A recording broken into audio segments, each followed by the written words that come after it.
গাজা উপত্যকার দক্ষিণাঞ্চলীয় শহর রাফার অন্যান্য এলাকা থেকে ফিলিস্তিনিদের সরে যাওয়ার নির্দেশ দিয়েছে ইসরায়েল।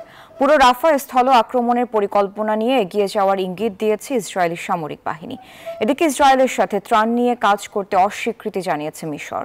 এরই মধ্যে আরেক জিম্মির ভিডিও প্রকাশ করে সতর্ক বার্তা দিয়েছে হামাস। আর যুক্তরাষ্ট্রে গাজা যুদ্ধ বন্ধের বিক্ষোভে চড়াও হয়েছে স্থানীয় পুলিশ। যুক্তরাষ্ট্র ও আন্তর্জাতিক মহল চাপ ও শঙ্কা প্রকাশের সত্ত্বেও রাফায় পূর্ণমাত্রার অভিযান চালানোর সিদ্ধান্ত নিয়েছে নেতানিয়াহু প্রশাসন।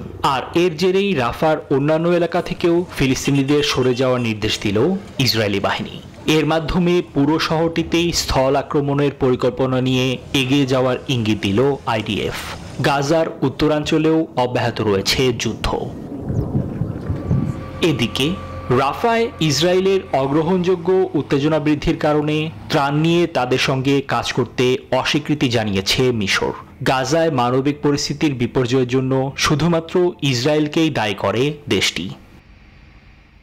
ওয়ালটন ফ্রিজ কিনে অনেকের মতো আপনিও হয়ে যেতে পারেন মিলেনিয়াল। সেরা পণ্যের সেরা অফার।